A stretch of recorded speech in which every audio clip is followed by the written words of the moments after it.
भगवत गीता का श्लोक है दूसरे अध्याय का 25वां श्लोक,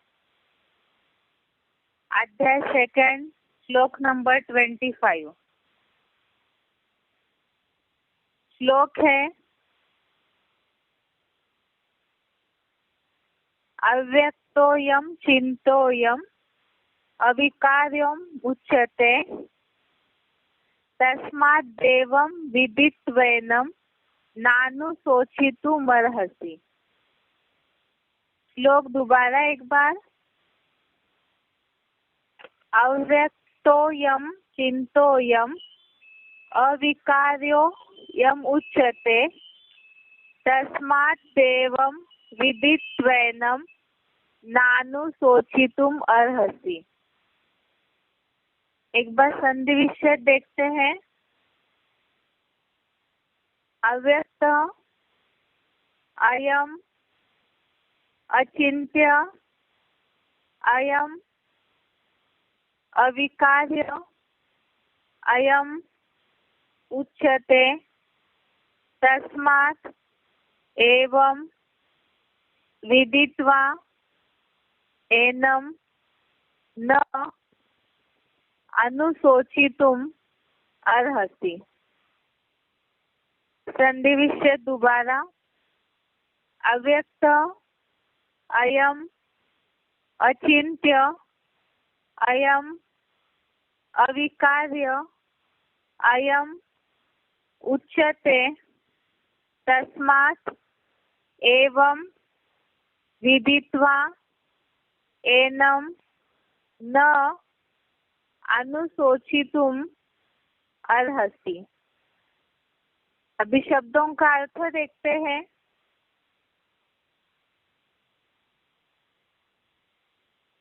अयम अर्थात यह, अव्यक्त अर्थात अव्यक्त है, अयम चिंत्य अर्थात यह अचिंत्य है, अयम अर्थात यह अविकार्य अर्थात निर्विकारी, उच्यते अर्थात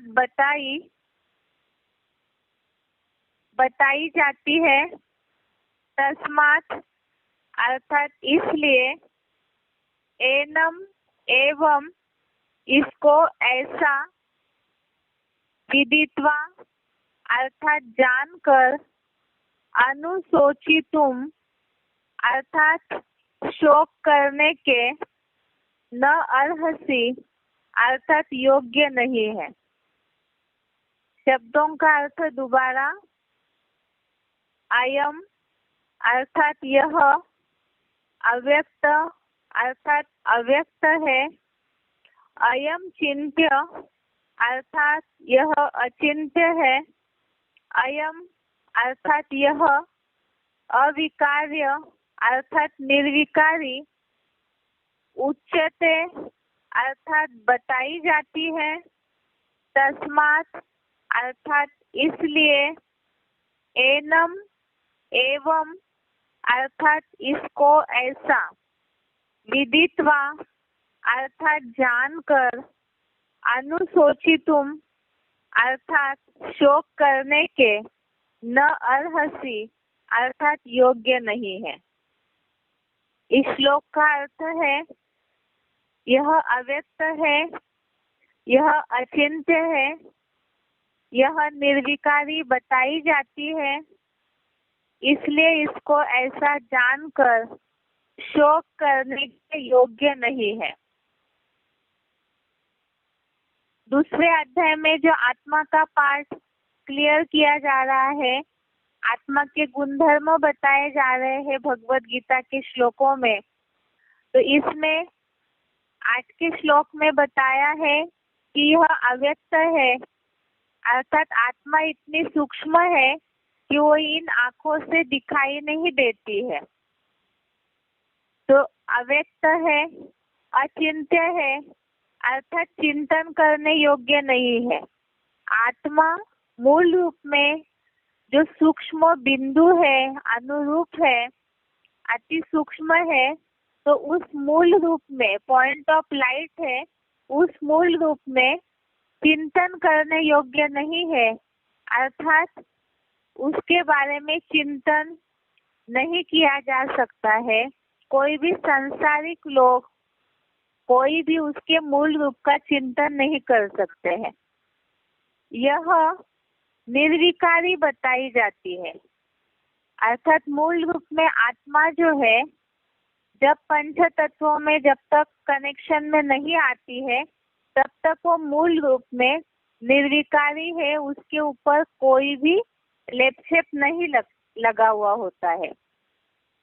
अर्थात जो परमधामी स्टेज में या तो मूल रूप में जो आत्मा सूक्ष्म है, बिंदु है, उसमें वो निर्विकारी है। इसलिए इसको ऐसा जानकर शोक करने के योग्य नहीं है। अर्थात भगवत गीता में अर्जुन को जिस तरह से युद्ध के परिणामों को देख करके चिंता हो रही थी, इसीलिए ही भगवान अर्जुन को आत्मा और देह का अंतर समझा रहे हैं। इसमें ये बात बताई है, आत्मा का ये गुणधर्म बताया कि अव्यक्त है, अचिंत्य है, निर्विकारी है, अति सूक्ष्म है। इसीलिए ही इसको ऐसा जानकर शोक करने के योग्य नहीं है। एक बार इसे क्लैरिफिकेशन सहित देखते हैं।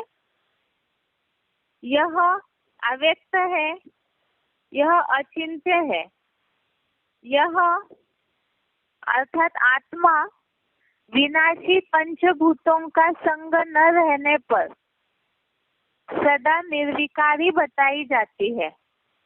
इसलिए इसको ऐसा पृथ्वी जल आदि पंचभूतों से पृथक जानकर शोक करने के योग्य नहीं है, क्योंकि आत्मा सुख शांति रूप है।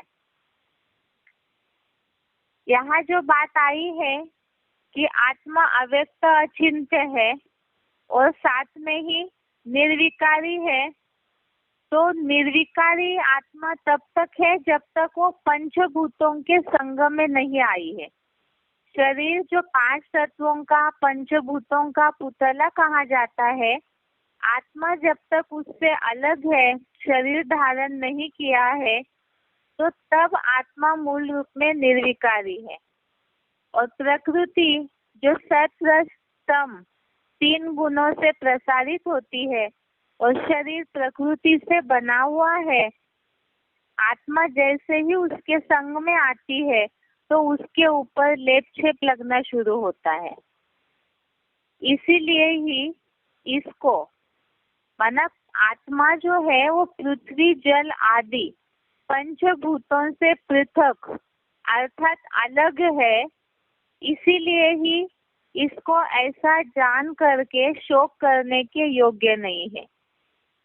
महाभारत युद्ध में जहाँ अर्जुन को ये बात लग रही है कि इस तरह से युद्ध के परिणाम के बाद जो भी दुख होगा, जो बोला है कि रक्त से सने भोगों को भोगेंगे, इससे दुख होगा, जो भी परिणाम है, इसी के लिए ही भगवान ने अर्जुन को समझाया कि आत्मा शरीर से अलग है, पंचभूतों के जो तत्व है, पंच तत्व उनसे अलग है। इसीलिए ही उस ऐसा जान करके शोक करने योग्य नहीं है, क्योंकि आत्मा सुख शांति रूप है। पहली बात तो है कि यहाँ जो उल्लेख आया है आत्मा निर्विकारी है। जैसे कौरवों की जो गुणधर्म, कौरवों की जो चाल चलन बताई जाती है महाभारत में, तो वो दुखदाई है, देहभान है उनके अंदर ज्यादा, इसीलिए दुखदाई कार्य कर रहे हैं। जिस तरह से राज्य के लिए ही युद्ध हो रहा था, वो कौरव जो है खींचातानी करके उस राज्य को ले रहे थे। तो ये सारी जो अवगुण आते हैं मनुष्यों में, कौरव संप्रदाय में जो भी इस तरह के अवगुण आए, या भीष्म पितामह द्रोणाचार्य ने जो कौरव संप्रदाय वालों का साथ दिया, तो ये जो भी अवगुण अर्थात विकार आते हैं तो वो देह के संग में आने के कारण ही आए हैं। इस भाव से यहाँ बताया है कि मूल रूप में आत्मा जो है वो तो निर्विकारी है, लेकिन जब वो पंच तत्वों के कनेक्शन में आई, देह धारण किया और देहधारियों का संग होने लगा, तब वो विकारों के लेप छेप में आती है। और साथ ही साथ अचिंत्य भी है, उसका चिंतन नहीं किया जा सकता, वो अव्यक्त है, सूक्ष्म है। तो ये सारी बातें तब तक है जब तक वो देह से न्यारी है। इसीलिए ही अर्जुन को ये जो लग रहा है, उनके मन में जो विचार चल रहे थे कि भीष्म पितामह या द्रोणाचार्य, महाभारत में ऐसे दिखाया जाता है कि वो कौरवों का साथ दे रहे हैं, या तो कौरव संप्रदाय जो अर्जुन के भाई है, उसके बावजूद भी जो दुखदाई व्यवहार कर रहे हैं, तो उसके कारण भी अर्जुन की मनस्थिति खराब हो रही थी। इसीलिए ही भगवान ने अर्जुन को समझाया कि मूल रूप में आत्मा जो है निर्विकारी है। अभी इसे हम जो नंबरवार पुरुषार्थी अर्जुन है, उनके लिए इस बात को कैसे लागू करेंगे। मूल रूप में जैसे बताया अर्जुन के लिए, अर्जुन को भगवान ने समझाया कि युद्ध के बाद जो परिणाम निकलेगा, यह धर्म युद्ध जो है वास्तव में दुनिया में भी इस बात को माना जाता है। कई लोग इस तरह से जो गहराई से गीता को पढ़े हैं, कुछ लोग ऐसे समझते हैं कि वास्तव में भगवान ने जो युद्ध करवाया, महाभारत युद्ध, वो हिंसा के लिए नहीं करवाया है। और यहाँ भी हम ज्ञान के हिसाब से जानते हैं, शिव बाबा भी इस बात को बताते हैं कि वास्तव में वो कोई हिंसक युद्ध नहीं है। यहाँ है कि जो कौरव संप्रदाय वालों में अवगुण है, विकार भरे हुए हैं, देह भान के कारण जो भी कमियां भरी हुई है, तो उन कमियों को ज्ञान बाणों से मारने के लिए अर्जुन को बताया जा रहा है। अब यहाँ पुरुषार्थी जीवन में इस बात को कैसे लागू किया जाएगा कि आत्मा निर्विकारी है। तो देह भान जब आता है, ये भी एक धर्म क्षेत्र है, कुरुक्षेत्र है, तो इसमें भी पुरुषार्थ करते करते ब्राह्मणों के संगठन में एक दूसरे की कमियां तो दिखने में आती ही है। तो ये कमियां इसलिए दिखने में आती है क्योंकि सभी में देहभान है, और इसी के कारण कहीं ना कहीं संघर्ष या टकराहट होती है। यहाँ गीता के इस श्लोक से ये समझ सकते हैं कि वास्तव में आत्मिक स्थिति में अगर है, तो आत्मिक स्थिति के आधार से हम किसी की भी कमियों को देखेंगे ही नहीं, क्योंकि आत्मा जब अपने मूल ज्योति बिंदु स्वरूप में मन बुद्धि के एकाग्रता के द्वारा स्थित हो जाती है आत्मिक स्थिति में, तो न ही किसी के अवगुण दिखाई देंगे। अवगुण दिखाई देते हैं, और अवगुण है जिसके लिए मुरलियों में शिव बाबा बोलते हैं कि देहभान के कारण ही भूले होती है। और अभी इस समय तो जब तक पूरा आत्मिक स्थिति में नहीं टिके हैं, तब तक भूले तो होती ही है, लेकिन अवगुण देखने की ये जो कमी है, ये इसलिए है क्योंकि देहभान है। अगर हम आत्मिक स्थिति में खूब टिके हुए हैं, औरों को भी आत्मिक स्थिति में, आत्मा ज्योति बिंदु स्थिति में मूल रूप में देखने का प्रयास करते हैं, तो ये संकल्प जरूर आएगा कि आत्मा निर्विकारी है। जैसे शिव बाबा मुरलियों में बोलते हैं, अव्यक्तवाणी में भी ये बात आई है कि बाप दादा बच्चों के भविष्य स्वरूप को देखते हैं, क्योंकि वर्तमान स्वरूप में तो देहभान के कारण सबका चरित्र, चेहरा, कर्म बिगड़े हुए हैं, क्योंकि पंच तत्वों के देहभान के संग में आने के कारण विकारी है। इसीलिए ही आत्मिक स्थिति में रह करके औरों को देखेंगे तो कमियां नजर नहीं आएगी। ये बुद्धि में रहेगा कि आत्मा मूल रूप में निर्विकारी है। तो धर्म युद्ध से प्रसार होने के लिए ये श्लोक है जिससे कि समझ सकते हैं कि आत्मा निर्विकारी है, तो किसी की कमियां देखनी ही नहीं है, क्योंकि सभी पुरुषार्थी है, सभी देवता बनने का ही इस धर्म युद्ध में पुरुषार्थ कर रहे हैं। तो यहाँ दूसरी बात है कि आत्मा अचिंत्य है बताया है। तो अचिंत्य है अर्थात जैसे चिंतन करने योग्य नहीं है। तो जो आत्मा सूक्ष्म है, अति सूक्ष्म है, जिसके लिए बताया अभी तक ऐसा कोई साधन नहीं निकला साइंस वालों की कोशिश करने के बावजूद भी कि आत्मा को कोई देख सके। और इसीलिए ही आत्मा चिंतन आत्मा का तब कर सकते हैं जब भगवान इस सृष्टि पर आकर के आत्मा का या परमात्मा का ज्ञान के आधार से परिचय देते हैं।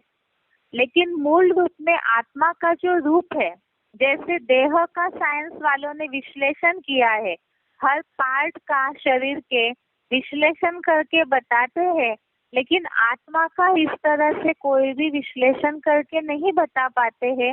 सांसारिक जो भी है भौतिक तत्वों का विश्लेषण करने वाले, आत्मा इन भौतिक तत्वों से पंचभूतों से अलग है, इसीलिए उसे कोई चिंतन नहीं कर सकता है। तो दुनिया में लोग इस बात को बोलते हैं या जिनको आत्मा के बात पे विश्वास नहीं है, तो उन्हें इस बात को समझाया जा सकता है कि वास्तव में आत्मा मूल रूप में अचिंत्य है, उसे कोई भी चिंतन नहीं कर सकते हैं। जैसे हवा है, हवा दिखाई नहीं देती है लेकिन उसका अस्तित्व पता चलता है। तो इसी तरह से आत्मा को भी तभी समझा जा सकता है जब वो शरीर में प्रवेश करके कार्य करती है, नहीं तो मूल रूप में आत्मा अव्यक्त है, दिखाई नहीं देती है और अचिंत्य है, अर्थात उसके बारे में, मूल आत्मा का जो रूप है उसके बारे में चिंतन नहीं किया जा सकता है। अब अर्जुन को इसीलिए बताया हुआ है, इसीलिए इसको ऐसा जानकर शोक करने के योग्य नहीं है। अर्थात आत्मा अव्यक्त है, अचिंत्य है, निर्विकारी है।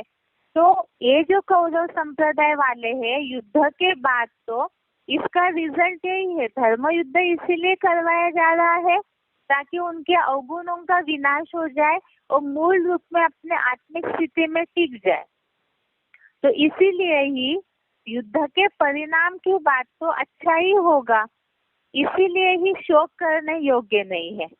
और जैसे दुनियावी जो सामान्य जीवन है उस हिसाब से अगर इस बात को लागू करना है, तो शरीर छोड़ने के बाद जिस तरह से कई बार लोग शोक मनाते हैं, तो वास्तव में आत्मा तो मूल रूप में उसका कोई हनन कर ही नहीं सकता है, उसको कोई नुकसान पहुंचा ही नहीं सकता है, क्योंकि वो सूक्ष्म है, अव्यक्त है, अचिंत्य है और निर्विकारी है। तो इसीलिए भी शोक करने की योग्य नहीं है। और दूसरी बात, ब्राह्मण जीवन में जैसे अभी बताया कि आत्मिक स्थिति में अगर खुद है, रहते हैं और औरों को भी आत्मा के रूप में ही देखते हैं, तो किसी के अवगुण, किसी की गलतियों की तरफ बुद्धि जाएगी ही नहीं। तो इसके कारण जैसे संकल्प चलते हैं मन में पुरुषार्थी जीवन में, कई बार औरों की कमियों को देख करके संकल्प चलते हैं, अप एंड डाउन होते रहती है स्थिति, तो वास्तव में आत्मा तो मूल रूप में निर्विकारी है। तो इसीलिए ही किसी के देहभान वाली कमियों को देख करके सोचने की आवश्यकता ही नहीं है, क्योंकि भविष्य रूप तो सभी का बाप दादा ने बोला कि बाप दादा भी सभी का भविष्य रूप देखते हैं। तो इसीलिए यहाँ पुरुषार्थी जीवन में किसी के भी चलन को देख करके सोचने की आवश्यकता नहीं है, दुख मनाने की आवश्यकता नहीं है। तो इस बात से यहाँ बताया कि इसीलिए ही इसको ऐसा जानकर शोक करने योग्य नहीं है, क्योंकि आत्मा सुख शांति रूप है। तो मूल आत्मा का जो गुणधर्म है वो सुख शांति स्वरूप है। अगर कोई पुरुषार्थी जीवन में दुखदायी बनते भी है तो वो देहभान के कारण, रंग के कारण बन रहे हैं। लेकिन मूल रूप में जब सब आत्मिक स्थिति में टिक जाएंगे तो वो आत्मा के अपने मूल सुख शांति के रूप में ही टिकेंगे। इस तरह से इस श्लोक का अर्थ है, महाभारत युद्ध के हिसाब से बताया कि कौरव पांडवों के बीच का जो युद्ध हुआ है, इसमें जो कौरव संप्रदाय है तो उनके अवगुणों का विनाश होना है, क्योंकि मूल रूप में आत्मा जो है वो निर्विकारी है। इस श्लोक का एक बार अर्थ दोबारा पढ़ते हैं। यह अर्थात आत्मा अव्यक्त है, यह अचिंत्य है, यह विनाशी पंचभूतों का संग न रहने पर सदा निर्विकारी बताई जाती है। इसलिए इसको ऐसा पृथ्वी, जल आदि पंचभूतों से पृथक जानकर शोक करने के योग्य नहीं है, क्योंकि आत्मा सुख शांति रूप है। अर्थात कौरवों ने पांडवों को दुख दिया देहभान के कारण, लेकिन आत्मा मूल रूप में सुख शांति रूप है। तो इसीलिए ही भगवत गीता में भी भगवान ने अर्जुन को आत्मा का पाठ पक्का करवा दिया, आत्मा के सारे गुणधर्म बता दिए।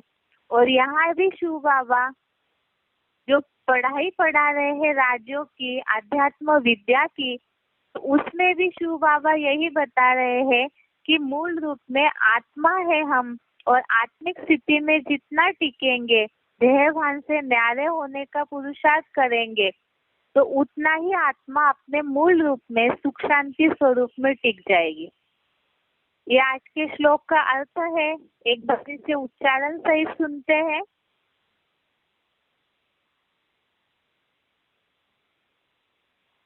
व्यक्तोऽयमचिन्त्योऽयम् अविकार्योऽयमुच्यते तस्मादेवं विदित्वैनं नानुशोचितुमर्हसि। यह अव्यक्त है, यह अचिंत्य है, यह विनाशी पंचभूतों का संग न रहने पर सदा निर्विकारी बताई जाती है। इसलिए इसको ऐसा पृथ्वी जलादि पंचभूतों से पृथक जानकर शोक करने की योग्य नहीं है, क्योंकि आत्मा सुख शांति रूप है। व्यक्तोऽयमचिन्त्योऽयम् अविकार्योऽयमुच्यते तस्मादेवं विदित्वैनं नानुशोचितुमर्हसि। यह अव्यक्त है, यह अचिंत्य है, यह विनाशी पंचभूतों का संग न रहने पर सदा निर्विकारी बताई जाती है। इसलिए इसको ऐसा पृथ्वी जलादि पंचभूतों से पृथक जानकर शोक करने की योग्य नहीं है, क्योंकि आत्मा सुख शांति रूप है। अभी बेसिक कोर्स देखते हैं। बेसिक कोर्स में हम समझ रहे थे कि स्वस्थिति का अभ्यास करना है तो किस तरह से देहभान से न्यारा होने के लिए क्या करना होगा। सबसे पहली स्टेप, मन की चंचलता को कम करना है, एकाग्र होना है। मन बुद्धि को आत्मा ज्योतिर्बिंदु को खींच के ले जाना है। और उसके लिए क्या करना होगा, तो जहाँ जहाँ मन देह के संबंधियों पदार्थों में जा रहा है, उसे किस तरह से एकाग्र करना है, धीरे धीरे करके, नियमित करके। इसके लिए हमने देखा श्लोकों में कि कछुए की तरह संकीर्ण करने की, जहाँ जहाँ बुद्धि जा रही है इंद्रिय सुखों में, उन सारे इंद्रियों के सुखों को समेटना है। अर्थात उससे धीरे धीरे करके मन बुद्धि को, इंद्रियों को भी नियंत्रित करना है, और उसके साथ साथ मन बुद्धि का भी बैलेंस बनाना है। इसके साथ साथ ही फिर बताया कि जब इंद्रियों को भी नियंत्रित करना है मन की चंचलता कम करने के लिए, तो क्या कुछ भी नहीं करना है, सब छोड़ के बैठना है क्या सन्यासियों की तरह? तो गीता में ऐसे भी नहीं बोला है, क्योंकि हठयोग करते हैं या जबरियन इंद्रियों के कर्मों को रोकते हैं तो उन्हें गीता में मिथ्याचारी कहा है। तो जबरियन ये नहीं कि आंख बंद करके बैठे और मन से सारे सुखों को सोचते रहे। यहाँ तो मूल बात है मन को कंट्रोल करने के लिए इंद्रियों के कंट्रोलिंग की धीरे धीरे करके प्रैक्टिस करनी है। जिसके लिए बताया कि ये कैसे संभव है, क्योंकि इंद्रिय तो अपने सुखों की ओर खींचती ही है। तो बताया जो नियत किए हुए कर्म है उन कर्मों को शरीर निर्वाह तो करना ही है। तीसरे अध्याय का 8वां श्लोक, अध्याय 3 श्लोक नंबर 8, इसमें देखा कि जो नियत किए हुए कर्म है उन्हें तो करना ही है, नहीं तो शरीर निर्वाह सिद्ध नहीं होगा। तो ऐसे नहीं है कि सब कुछ छोड़ करके शरीर निर्वाह का ध्यान न दे करके बैठ जाए, ये सही नहीं है। तो मन से इंद्रियों को नियमित करते हुए कर्म करना है। ये कैसे संभव है? इंद्रियों से कर्म कर रहे हैं और मन नियमित रहे, तो इसके लिए ही संभव है ऐसा कंट्रोल कि इंद्रियों से कर्म कर रहे हैं लेकिन मन स्थिर है। उसके लिए ही गीता का 5वें अध्याय का 8वां और 9वां श्लोक देखा। अध्याय 5 श्लोक नंबर 8, 9, इसमें ये बात बताई है इंद्रियों से कर्म करते हुए भी मन पर इंद्रियों के विषय भोगों का अर्थात इंद्रियों पर जो सुख ले रहे हैं उसका असर न हो। ये कैसे संभव है? इसी को इस श्लोक में बताया कि जो 0 पाठधारी है, योगी है, तो उनके लिए बताया कि जो आत्म ज्योति में स्थिर योगी अकर्ता है, तो सब कुछ करते हुए जो स्वाभाविक कर्म है वो कर्म करते हुए भी जैसे कि कुछ नहीं करता है। तो शिव बाबा की याद मग्न होने पर ही ऐसा कंट्रोल संभव है। वो जब कर सकता है, अर्थात जो अव्वल नंबर है, एक योगी जब इस तरह से कर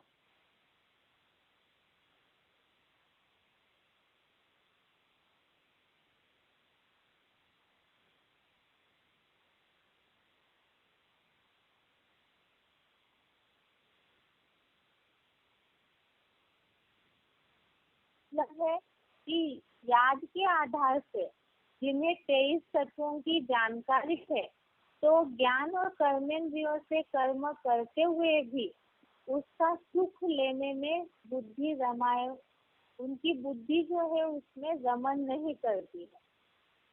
अब बात है वो कर सकते हैं, तो और जो नंबरवार मनुष्य है वो भी इस बात को कर सकते हैं कि इस दुनिया में कलयुगी संसार में रहते हुए भी मन जो है इंद्रियों को नियमित करते हुए मन कंट्रोल में रहे।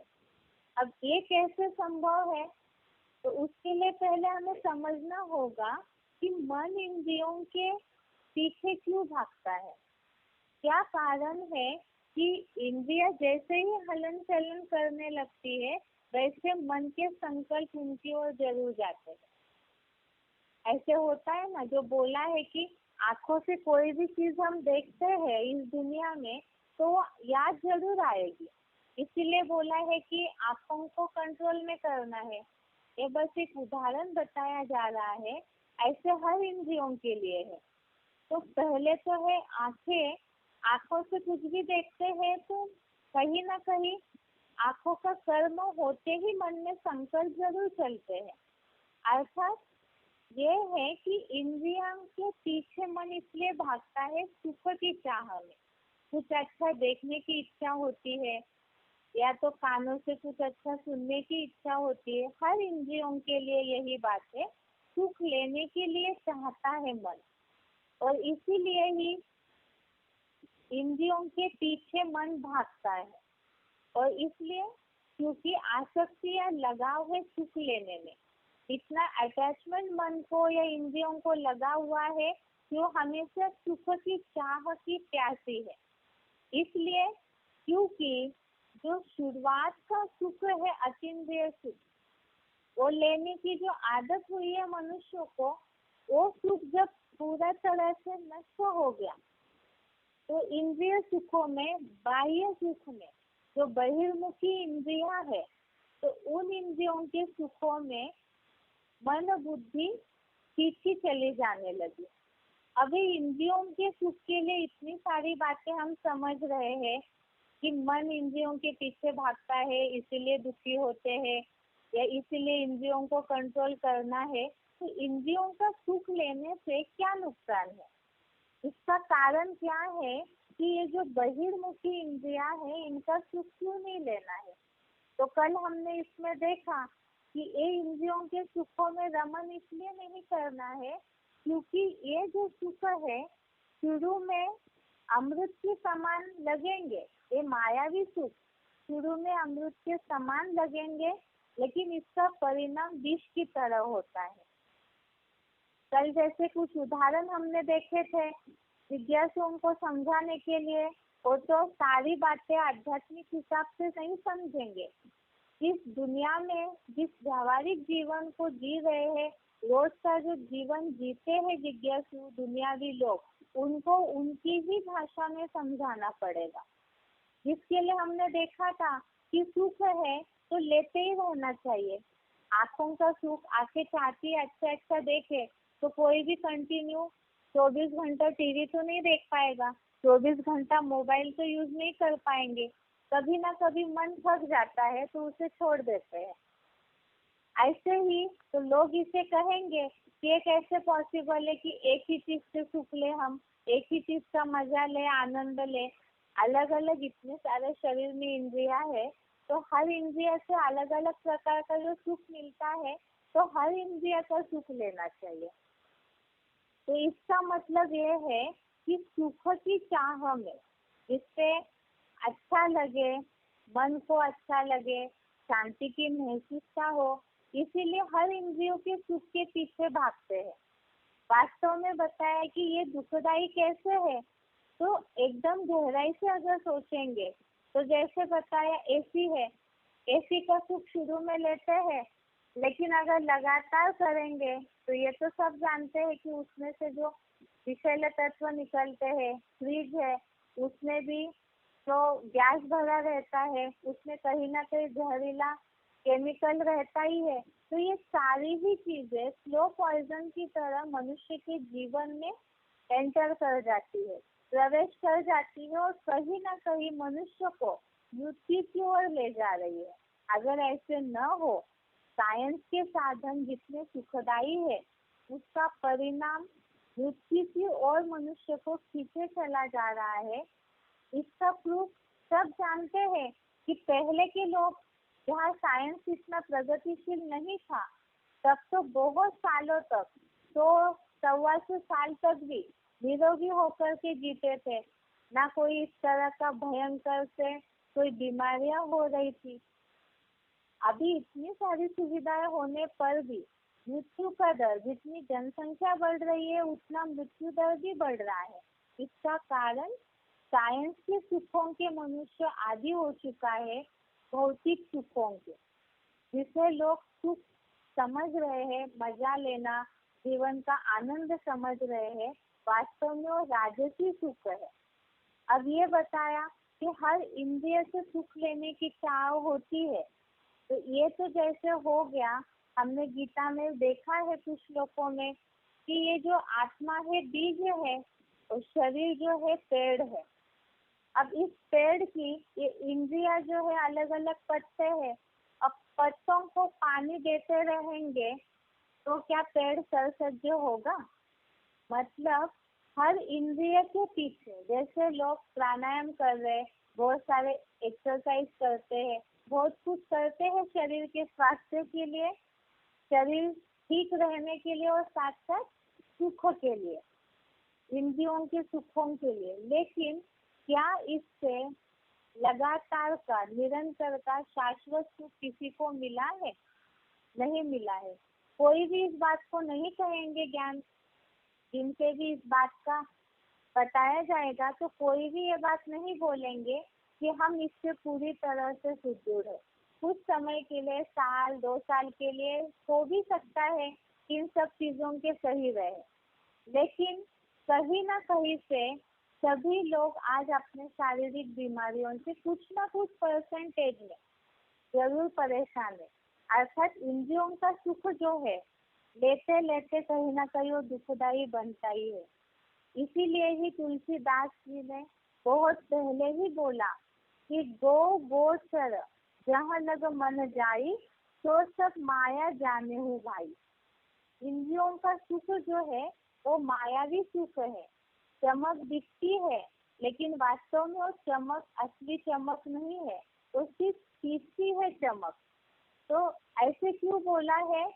वो अर्थात इंद्रिया, और ये जो इंद्रिया है वो गोचर अर्थात इंद्रियों में जहाँ जहाँ मन विचरण करेगा, जहाँ जहाँ मन उन इंद्रिय सुखों में जाता है तो वो सब माया है। माया अर्थात वो खींचता जरूर है चकमक की तरह, लेकिन वास्तव में वो असली सुख नहीं है, मायावी सुख है।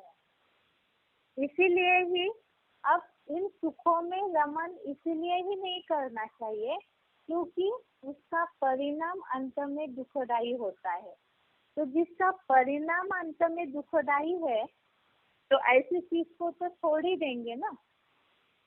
इसीलिए ही यहाँ बात है कि क्या करना चाहिए कि ये सुख नहीं लेना चाहिए। अब यहाँ तो इस भौतिक दुनिया में रह रहे हैं तो मन तो खींचेगा ही, तुरंत तो ऐसे होगा नहीं। इसका उपाय तो बता दिया कि धीरे धीरे करके मन और बुद्धि को उपराम करते जाना है। अर्थात जिस बात की, जिस आदतों की सुख लेने की लंबे समय की प्रैक्टिस है तो उसे धीरे धीरे कम करना है। जैसे एग्जाम्पल बताया था, फोन यूज करने की कईयों को आदत है, बहुत सारी दुनियावी न्यूज देखने की आदत है। अब जो भी दुनिया में हो रहा है हम तो समझते हैं कि ये दुनिया की हालत तो दिन प्रतिदिन खराब ही होती जाएगी, इसमें कोई नई बात नहीं है। तो ये सारे दुनियावी समाचारों को सुनने पर भी हमें इसमें क्या मिलेगा? बुद्धि और भी विचलित होगी, अनेक विचारों में भटकते ही रहेंगे। तो इसे धीरे धीरे करके जितना उसका नुकसान बढ़ता जाएगा बुद्धि में, तो उतना धीरे धीरे ऑटोमेटिकली ही प्रैक्टिस करते जाना है उन इंद्रिय सुखों से दूर रहने की। अब इसके लिए बताया कि इंद्रियों की सुखों की गहराई और उन सुखों में रमन करने से होने वाले नुकसान को बुद्धि अगर समझ जाएगी तब ही वो जो विषय भोगों का सेवन करती है, सुख लेती है, तो उससे बुद्धि से त्याग किया जा सकता है जब नुकसान बुद्धि में बैठेगा। लेकिन बात है कि सुख लेने की आदत हुई है, तो अगर कोई ऐसे भी है जबरियन कुछ आदतों को कंट्रोल कर भी लेंगे, लेकिन मन बार बार वहाँ पे खींचता जाएगा, उन सुखों की ओर खींचता जाएगा।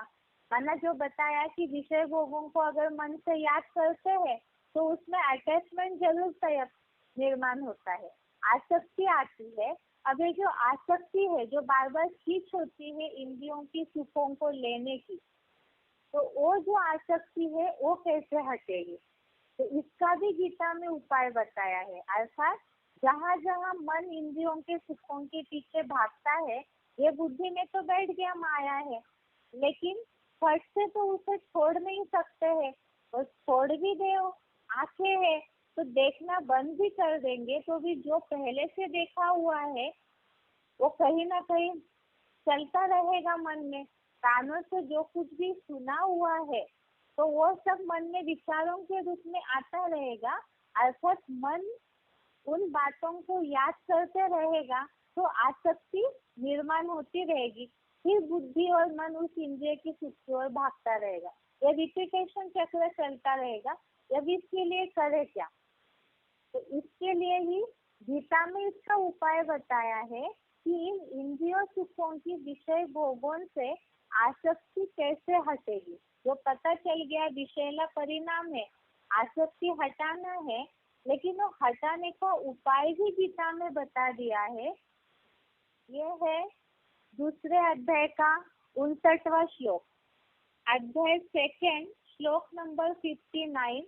इसमें ये बात आई है कि ये सुख लेने की आसक्ति कैसे हटेगी। श्लोक है, विषया विनिवर्तन्ते निराहारस्य देहिनः रसवर्जं रस अपि अस्य परम दृष्ट्वा निवर्तते। सेकेंड अध्याय 59 श्लोक दोबारा देखिए, विषया विनिवर्तन्ते निराहारस्य देहिनः रसवर्जं रस अपि अस्य परम दृष्ट्वा निवर्तते। अर्थात विषय भोग त्यागी देहधारी पुरुष के भोग हटते विशेषता हटते हैं, यानी रस लेने की पूर्व अनुभूतियों वाली मानसिक आसक्ति नहीं हटती। अर्थात राजयोगी की तो आसक्ति भी कलातीत अतीन्द्रिय सुख के परमार्थ को देखकर पूरी ही हट जाती है। तो ये जैसे कि इस श्लोक का अर्थ बताया कि जो विषय भोग के त्यागी अर्थात जो इंद्रिय सुख लेने की आदत जिनको हुई है, ऐसे देहधारियों ने उस सुख लेने का त्याग कर दिया। लेकिन जो रस लिया है इंद्रियों का, जो सुख लिया है इंद्रियों का, उसके प्रति जो अटैचमेंट है अर्थात जो उसके प्रति संकल्प चलते हैं, अनुभूतियों वाली मानसिक आसक्ति नहीं हटती है। जो पहले से उसकी अनुभूति ली है, सुख लिया है, तो मानसिक आसक्ति नहीं हटती, माना मन में संकल्प चलते रहते। लेकिन राजयोगी जो है परमात्मा या ईश्वर की याद में जो तल्लीन है स्वस्थिति की अभ्यास के द्वारा, तो ऐसों की तो आसक्ति भी परमार्थ को देख के हट जाती है। इसका उदाहरण देखते हैं, जैसे कि कई ज्ञान में चलने वालों के लिए लौकिक दुनिया के लोग इस बात को बोलते हैं कि आप लोग तो पूरा ही सन्यासी बन गए, सब छोड़ दिए, क्यों इच्छा नहीं होती है क्या ये देखने की, मनोरंजन करने की। तो ये क्यों होता है? ज्ञान में आने के बाद, मुरलियाँ सुनने के बाद दुनियावी बातों से वैराग आने का क्या कारण है? जिन्होंने जितना ज्ञान ग्रहण किया होगा, शिव बाबा की याद की प्रैक्टिस की होगी, तो ऑटोमेटिकली वैराग आता है। किस कारण से? तो यही बताया कि जहाँ नुकसान बैठ गया है बुद्धि में, वैराग्य, इस दुनिया का विनाश होने वाला है, इस दुनिया के जो सुख है वो विनाशी है, ये जहाँ बुद्धि में बैठ जाएगा, तो परमार्थ को देख करके अपने आप ही वो जो स्थूल सुख है, भौतिक सुख है, उससे ऑटोमेटिकली बुद्धि हटेगी, वैराग आ जाएगा। जैसे तुलसीदास जी ने माया बोला है, इसके लिए ही मुरलियों में भी शिव बाबा बोलते हैं कि इन आँखों से जो कुछ भी देखते हैं, आंखें विनाशी है, देह विनाशी है, तो विनाशी आँखों से, भौतिक शरीर से जो कुछ भी देखते हैं वो सब विनाश होने वाला है। तो ऐसे जहाँ बुद्धि में बैठ जाएगी बात, तो परमार्थ को देख करके अपने आप ही आसक्ति हट जाती है। अब इसके लिए बताया कि जबरियन इंद्रियों को रोकने से मन की आसक्ति नहीं हटेगी। कैसे बताया कि आँख बंद करके सोचते हैं, मुरली ने इसलिए डायरेक्शन दिया है कि आँख बंद करके याद नहीं करना है, क्योंकि आँख तो बंद की, लेकिन मन से अगर सारी बातों को सोच रहे हैं तो वो तो मिथ्याचारीपना हो जाएगा। इससे मन की चंचलता नहीं समाप्त हो जाती है। जब इंद्रियों के सुख से भी कोई उनके सुख की अनुभूति होगी, तब इंद्रियों के विषय भोगों के प्रति जो आसक्ति है वो स्वतः ही हट जाती है। अब ये कैसे? इसका मतलब जैसे कोई अच्छी चीज अगर मिल जाएगी तो ऑटोमेटिकली जो उससे कम कीमती चीज है उसे छोड़ ही देंगे। जैसे बताया कि अगर कोई मिट्टी से खेल रहे लेकिन उसमें ही कोई अगर रत्न मिले चमकती हुई चीजें, जैसे कोयले की खान में काम करने वाले लोग हैं तो दिन भर भले कोयले में काम करें, लेकिन जैसे ही उसमें से उनको हीरे की प्राप्ति होगी तो हीरा उठा करके उस खान से निकल जाएंगे। तो इसी तरह से यहाँ ये देहभान तो मिट्टी है, ये सुख तो विनाशी सुख है, स्थायी सुख नहीं है, इसका परिणाम दुखदायी है। ये जब समझ में आ गया तो इसमें से ही जो अच्छा सुख है वो क्या है, वो जब मिल जाएगा तो ऑटोमेटिकली ही इंद्रिय सुखों से भी ऊंचा सुख मिलते ही ऑटोमेटिकली इंद्रिय सुखों से बुद्धि हट जाएगी। तो इसके लिए क्या करना होगा, ये जो सुख है इंद्रिय सुखों से भी ऊंचा सुख, अतीन्द्रिय सुख, ये कैसे प्राप्त होगा, जिसके लिए देवताओं के लिए बताया जाता है कि वो ऐसे सुख में रममान थे जिसके लिए उन्हें और कोई भी भौतिक चीजों की आवश्यकता तो नहीं थी। तो वो सुख जो है वो कैसे प्राप्त हो सकता है, अतीन्द्रिय सुख। जब ये सुख का महत्व पता हो जाए या थोड़े समय के लिए भी इस सुख की एकाग्रता के द्वारा अनुभूति हो जाए, मन शांति की अनुभूति करे, तो इंद्रिय सुखों में बुद्धि रममान नहीं होगी। ये कैसे हो सकता है, ये अतीन्द्रिय सुख क्या है, इसी के लिए ही भगवद गीता में ही अतीन्द्रिय सुख का महत्व, उसकी परिभाषा बताई हुई है। 6वें अध्याय का 21वां श्लोक, अध्याय 6 श्लोक नंबर 21, ये श्लोक है, सुखम आत्यंतिकम यत् तद बुद्धि ग्राह्यम अतीन्द्रियम वेत्ति यत्र न च एव अयम स्थितः चलति तत्वतः। 6वें अध्याय का 21वां श्लोक, लोग दोबारा देखिए, सुखम आत्यंतिकम यत् तत् बुद्धि ग्राह्यम अतीन्द्रियम वेत्ति यत्र न च एव अयम स्थितः चलति तत्वतः। अर्थात निर्णायक बुद्धि से ग्राह्य जो उत्कृष्टतम विष्णु लोकीय वैकुंठ के कलातीत अतीन्द्रिय सुख है, उसे उत्कृष्ट योगी जहाँ जिस स्थिति में जानता है वहीं पर स्थिर हुआ तात्विक रूप से कभी विचलित नहीं होता। अर्थात बुद्धि ने जब निर्णय कर लिया, निर्णायक बुद्धि से ग्राह्य, जो निर्णय करने वाली बुद्धि है, उस बुद्धि ने जब अतीन्द्रिय सुख को ग्रहण किया तो ऐसा उत्कृष्ट योगी जहाँ उस अतीन्द्रिय सुख में स्थिर हो जाता है, वो 23 तत्वों के द्वारा जो सुख मिलता है उस तत्वों के सुख में कभी भी विचलित नहीं होगा। अभी 23 तत्वों को तो हमने पहले भी कई बार देखा है। ज्ञान इंद्रिया और कर्मेंद्रियों का जो सुख है, और ज्ञान इंद्रियों का जो बताया, आंखें ज्ञान इंद्रिय है तो देखने का रस लेना चाहती है, देखने का सुख लेना चाहती है। कान है तो सुनने का रस लेता है, जीभ है तो टेस्ट लेने का रस लेता है। माना हर इंद्रिय जो रूप रस गंध आदि जो बातें बताई है, इन तत्वों के द्वारा ये सुख लेने की जो बार बार इच्छा होती है, मन विचलित होता है, तो जिस योगी ने बुद्धि के द्वारा अतीन्द्रिय सुखों को ग्रहण कर लिया है, तो वो इन तत्वों के द्वारा जो सुख मिलता है उसमें विचलित नहीं होगा। अर्थात जब जो बोला हुआ है श्लोक में नेहाभिक्रम नाशोस्ति, इस दूसरे अध्याय के श्लोक में बोला है कि इस कर्म योग का जो अभ्यास है, इस कर्म योग का जो अभ्यास है वो एक बार कर लिया जाए, उसका अल्पांश भी महान भय से रक्षा कर देता है।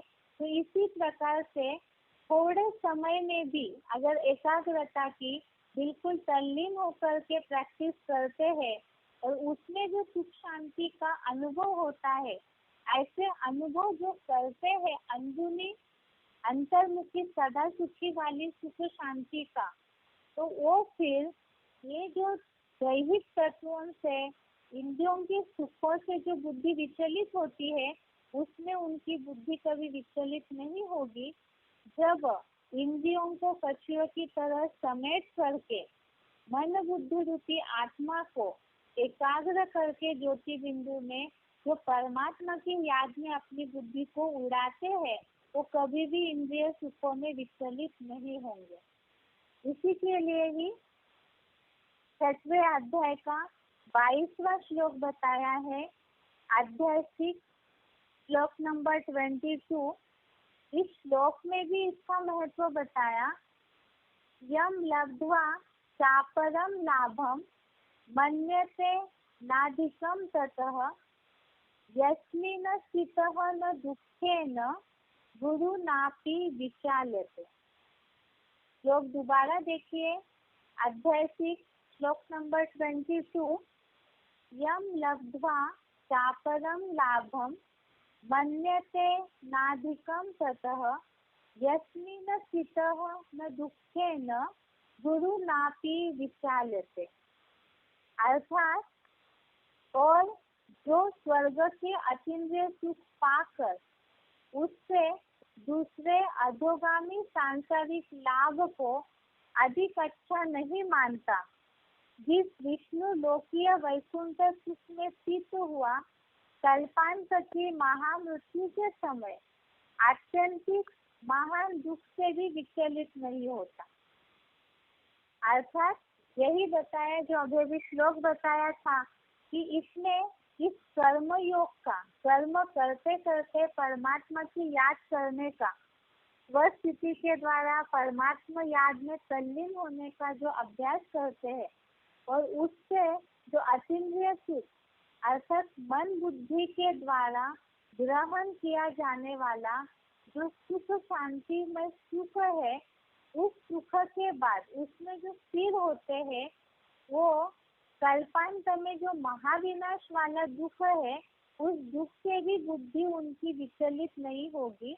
अर्थात उनके ऊपर उस दुख का कुछ असर ही नहीं होगा, जिसके लिए हमने दूसरा अध्याय पढ़ते समय देखा है, मात्र स्पर्शास्तु कौन्तेय शीतोष्ण सुख दुख रहा। तो इसमें जो बताया है कि सर्दी गर्मी या जो भी इस तरह के मन को विचलित करने वाली बातें हैं, तो वो बातों से भी बुद्धि जो है योगी की परे हो जाती है। जहाँ आत्मिक स्थिति के द्वारा, स्व स्थिति के अभ्यास के द्वारा जो परमात्मा की याद में स्थिर हो जाते हैं, तो ना ही उनको तत्व विचलित करेंगे और ना ही वो महान दुख से भी विचलित होंगे। अर्थात जब एक बार भी ऐसे अनुभव कर लेते हैं सुख का, कुछ अल्प काल के लिए, अल्पांश के लिए भी, तो ऑटोमेटिकली ही उनका मन जो है वो जरूर भटकना बंद हो जाता है। लेकिन अभी बात है कि ऐसे अतीन्द्रिय सुख, सुनने वाले जिज्ञासु तो यही कहेंगे ये सब तो कल्पनाओं की बातें हैं, कैसे पॉसिबल है? इस कलयुगी दुनिया में इतने टेंशन से इतना सारा लोड है, दुनिया में लोगों के पास आज समय ही नहीं है। तो इस बात को कहते हैं कि हमारे पास ये सब करने के लिए, इतना सब गहराई से सोचने के लिए समय ही नहीं है। तो उनसे ये पूछना है कि जब काल का बुलावा आता है, तो चाहे कितना भी अरबपति हो, कैसा भी व्यक्ति हो, चाहे अमेरिका के पीएम हो, चाहे दुनिया में कितना भी बिजी व्यक्ति हो, लेकिन जहाँ काल का बुलावा आता है, तो वहाँ अपने आप ही सबका समय निकल आता है। सब उस काल चक्र में ऐसे बंधे हुए हैं। तो इसी तरह से उसके पहले ही ऐसी तैयारी क्यों न करें जिससे कि हमें ऐसे सुख की प्राप्ति हो, जो महान जो भय है मृत्यु का, उससे भी विचलित न हो। अर्थात ही ऐसे याद की, ऐसे योग की प्रैक्टिस करें कि महाविनाश के समय भी स्थिर होकर के रह सके। इसीलिए ही इसके लिए बोला है यहाँ कोई 24 घंटे दुनियावी स्कूलों की तरह रात दिन 12 घंटे जग के पढ़ने की भी आवश्यकता नहीं है।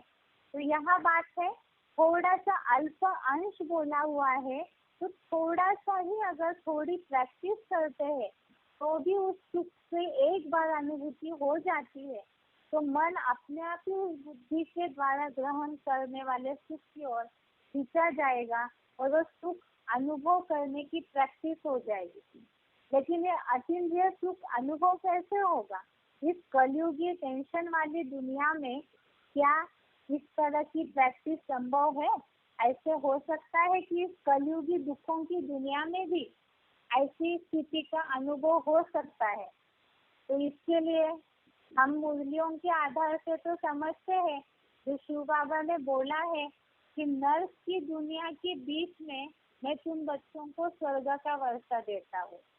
अर्थात जहाँ नर्क की दुनिया के बीच में स्वर्ग का वर्षा, अर्थात स्वर्ग में ही अतीन्द्रिय सुख होता है, तो कैसे मिल सकता है? तो बताया जहाँ परमार्थ को देख करके योगियों की 23 तत्वों से जो सुख लेने की आदत है उसमें बुद्धि विचलित नहीं होगी। लेकिन ये सुख अतीन्द्रिय सुख मिले नर्क की दुनिया के बीच में ही स्वर्ग की वह स्थिति के द्वारा अनुभूति हो, उसके लिए क्या करना चाहिए? इसके लिए ही ये टॉपिक है कि योग की अवस्था के द्वारा अतीन्द्रिय सुख की अनुभूति कैसे हो सकती है। इसके लिए गीता में क्या समाधान बताया है, क्या तरीका बताया है कि आत्मा जब परमात्मा की याद में एकाग्र हो जाती है तो उस योग की अवस्था में अतीन्द्रिय सुख की अनुभूति हो जाती है।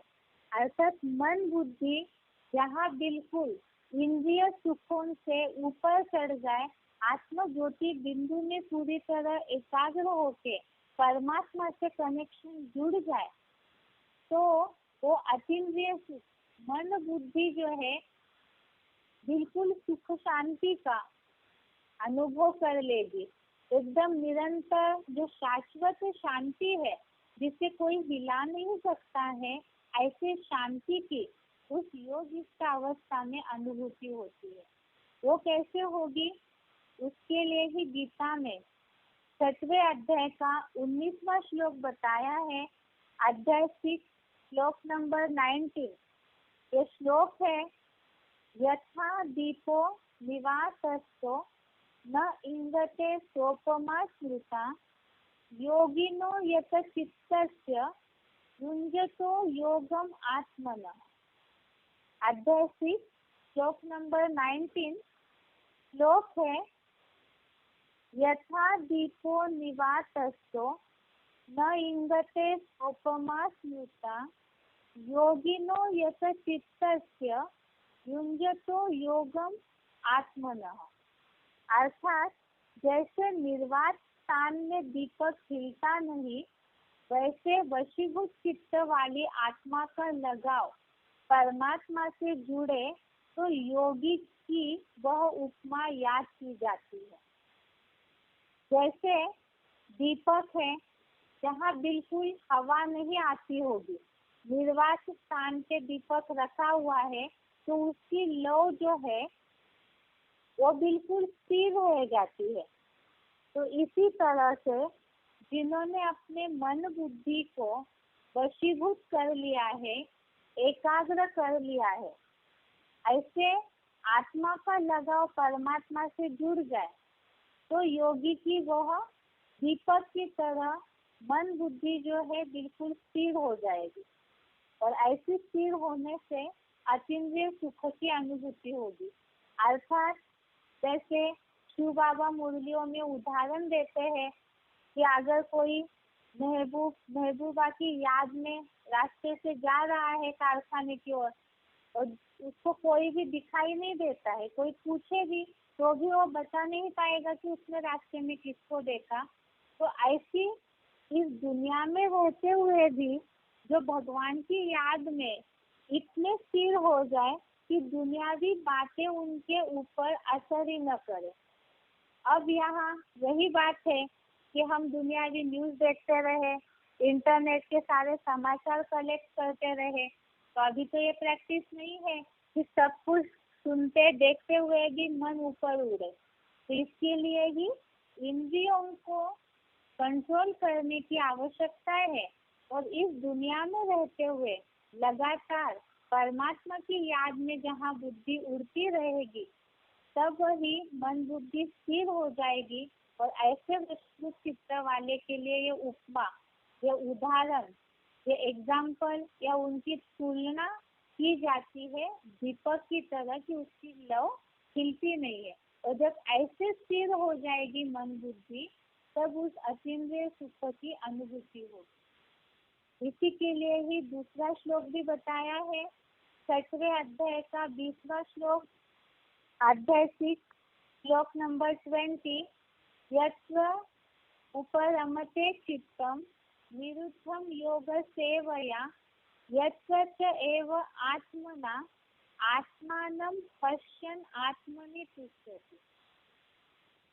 इसमें भी यही बात बताई है कि जिस अव्यक्त अवस्था में आत्मा का परमात्मा के योग अभ्यास द्वारा नितांत वशीभूत चित्त परमात्मा में उपराम हो, जहाँ अपने मन बुद्धि से ध्रुव मध्य में ज्योति बिंदु स्वरूप में स्थिर अव्यक्त आत्मा को देखता हुआ आत्म रूप परम पिता शिव समान परमात्मा में ही संतुष्ट होता है।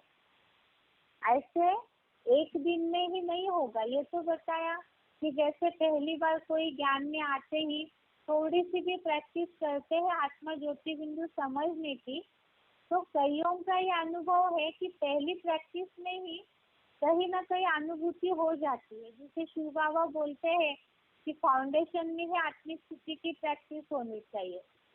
बाकी यहाँ अतीन्द्रिय सुख की शाश्वत सुख की अनुभूति के लिए बताया कि योग अभ्यास द्वारा नितांत वशीभूत चित्त, इस अव्यक्त अवस्था में आत्मा का परमात्मा से योग अभ्यास द्वारा नितांत वशीभूत चित्त परमात्मा में उपराम हो, अर्थात आत्मा मन बुद्धि जो है वो आत्मा ज्योति बिंदु में स्थिर होकर के परमात्मा के ही नजदीक रहे। तो ऐसा जो है उस याद की अनुभूति के द्वारा ही संतुष्ट